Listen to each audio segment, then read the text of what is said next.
This is what's been making me so crazy, Greens. So I was hoping would go away, I guess. Can't you give us some privacy? Well, I'm not supposed to leave him unattended. None of us is going anywhere. All right. 5 minutes while I make a phone call.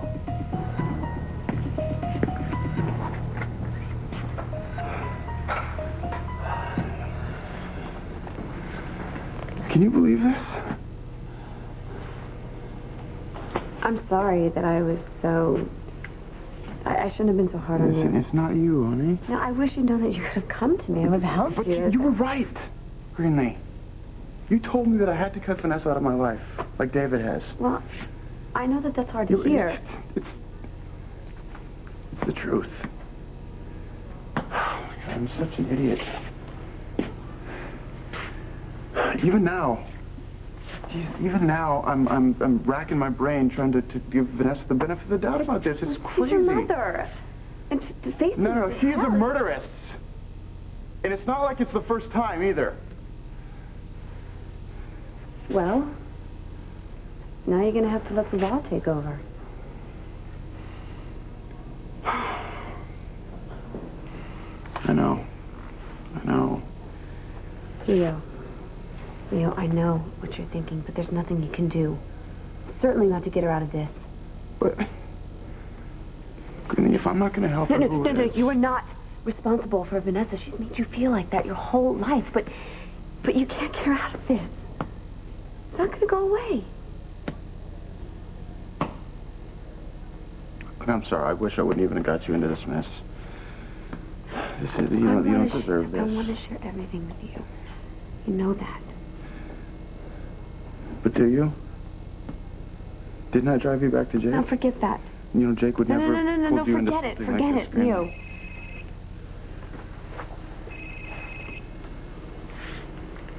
Hello? Hello, Mother? No. Thank you for your concern. I'm glad you called. Listen, I need to see you, like, right away. Yeah, I guess you could say it's a problem. It's just something that, just came up. Yeah, I know. You always know how to fix everything.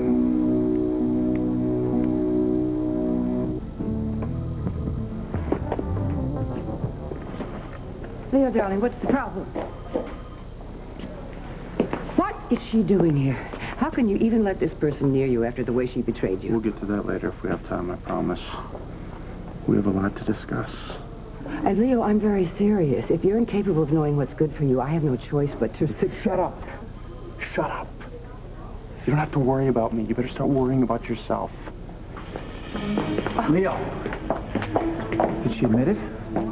Admit what? I haven't told her yet. Are you sure it's him? Sure, who's whom? Yes, I'm sure. It's Larry. Larry. What, my ex-driver? Where? In the morgue, Mother. And before that, he was in the lake where you dumped him. Let me have the phone, please.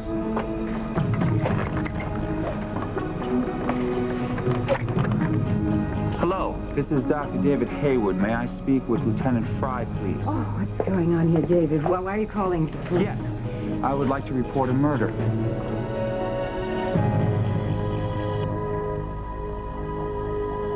Have Lieutenant Fry contact me as soon as possible? Really? Well, that's exactly where we are. What a coincidence. Great. Well, look, just have him meet us here then. Thank you. What is happening? What are you doing? Lieutenant Fry is already here, Mother, in the morgue, getting acquainted with your victim. Tell him to stop this. He's trying to drive me crazy, your brother. That's what he wants to do. He still wants to have me committed. No. You see, plans have changed, Mother. Now that we have a dead body with your name all over it. You know, I'm not listening to you. Leo, please make him stop. I saw the body. I saw the body. It was Larry. Oh, my God. Larry's really dead? Yes. Larry's really dead. Oh, great. Here we go, folks. Get ready for a close-up. Can we not enjoy this so much? Let's just do this. Listen to me. Come here. Okay, the police are going to want to talk to you. All right, and you have to know what you're going to say.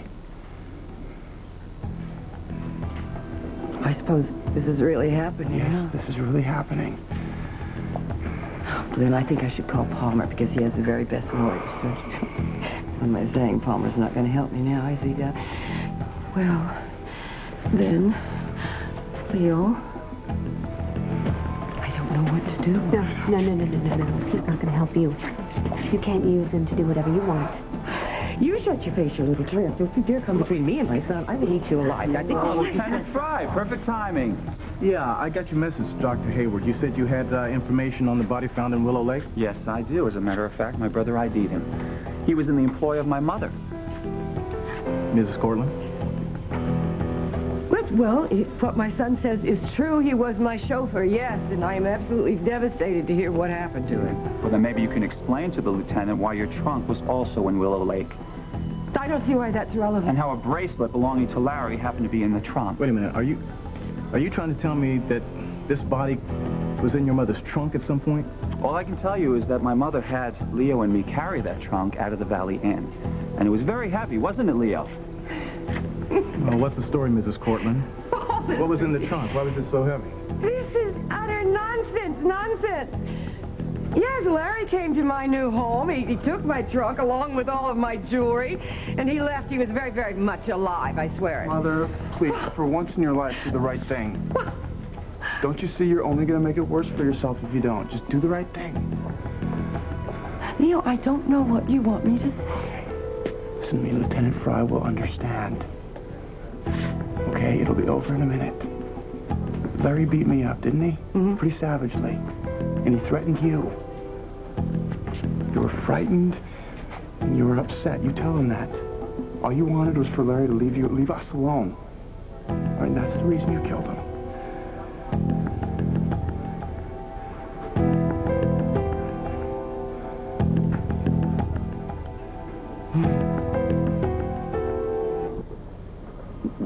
There's very little I wouldn't do for you, haven't done for you before.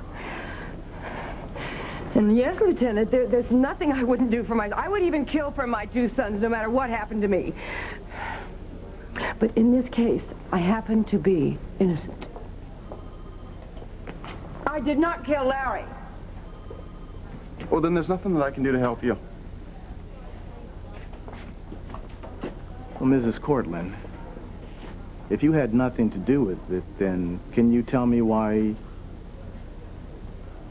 both of your sons are accusing you of having committed murder? Oh, well, that's really easily explainable. You see, they just haven't been themselves, neither one of them, ever since they've been under the control of these two vipers.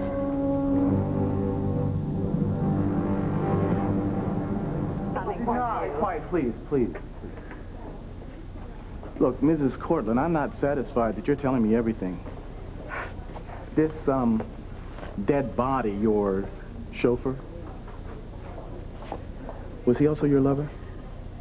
Well, now, Lieutenant, if he was, that's only a crime of the heart, isn't it? Well, maybe not. I mean, your last young lover, at least the last one I know about, he ended up dead too, didn't he? Well, what? That has nothing to do with this. I mean, did you argue with Larry the way you argued with Paolo? I mean, you are a year older, Mrs. Cortland, and maybe your chauffeur was demanding higher wages for his services.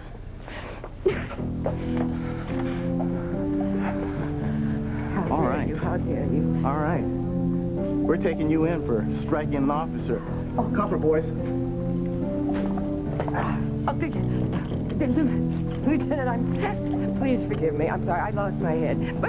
Yeah, I'll think about it after we talk down at the station. Come on, bring Zsa Zsa. Let's go. No, Leo, don't let this happen, please, will you? Please, darling.